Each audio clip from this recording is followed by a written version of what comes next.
اکثر علماء غریب کیوں ہوتے ہیں؟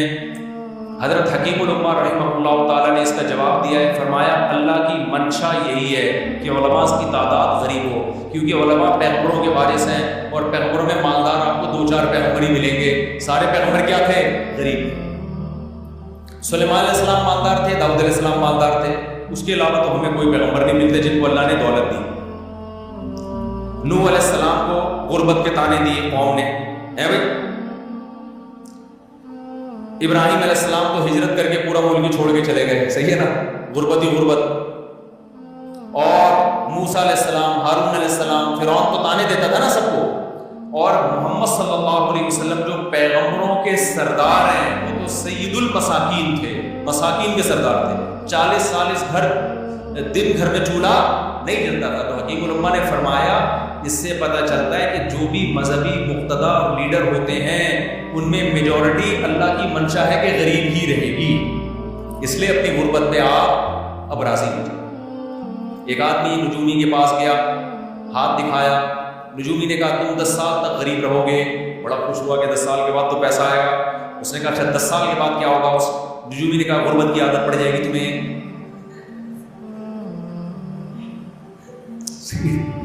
تو اس حدیث سے پتہ چلتا ہے بھائی، حکیم الامہ کے قول سے بھی پتہ چلتا ہے کہ آپ میں اکثریت کس کی رہے گی؟ غریبوں کی رہے گی۔ اس پہ اللہ کا شکر ادا کرو، کوشش کرو پیسہ کمانے کی آ جائے تو ٹھیک ہے، نہیں تو زیادہ تر علماء کے پاس آتا نہیں ہے۔ حکیم الامہ نے اس کی 2 وجوہات بیان کی۔ ایک وجہ تو یہ کہ علماء انبیاء کے وارث ہیں، کچھ علماء کے پاس پیسہ آتا بھی ہے، اس کے پاس آتا بھی ہے پیسہ، جیسے پیغمبروں میں سلیمان علیہ السلام کے پاس، داؤد علیہ السلام کے پاس پیسہ آ گیا نا، تو کچھ علماء کے پاس بھی آتا ہے، لیکن میجورٹی غریب ہے، اور یہی ان کے اہل حق ہونے کی علامت ہوگی، سمجھتے ہو؟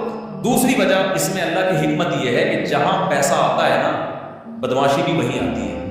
اللہ نے اسلام کو محفوظ رکھنا ہے، اللہ چاہتے ہیں زیادہ مولوی غریب ہی رہیں، پیسہ آ گیا بگڑنے کا خطرہ زیادہ، سارے بگڑ گئے، تو جب مقتدا سارے بگڑ گئے یا بگڑنے کا ریشو ان میں بڑھ گیا تو جو ان کے ماتحت لوگ ہیں وہ تو ابگڑ الناس بن جائیں گے۔ ابگڑ کمپیریٹیو ڈگری، اس میں تفضیل، وہ کیا بن جائیں گے؟ یہ اگر بگڑیں گے تو ان کے مریدین ابگڑ ہوں گے، ان سے بھی زیادہ بگڑیں گے۔ تو اللہ میاں نے کہا کہ ان کو پیسہ دو ہی نہیں مولوی ہو، تاکہ یہ تمیز سے جا کے نماز پڑھائے، مسجد سنبھالے، اذان دیں، مدرسے میں بچوں کو پڑھائے۔ ادھر پیسہ آیا بولے گا جاؤ مدرسہ، جاؤ مسجد کی امامت، تھائی لینڈ جائے گا اور امریکہ جائے گا، ادھر ادھر جائے گا، تھوڑے دنوں تک حلال عیاشی کرے گا، اس کے بعد اس بات کا امکان ہے کہ حرام میں پڑ جائے۔ تو اللہ میاں نے کیا کہا کہ بھائی مولویوں کے پاس میں نے اپنا مذہب بچانا ہے، زیادہ تر مولویوں کو پیسہ نہیں دینا تاکہ یہ دین میں جتے رہیں۔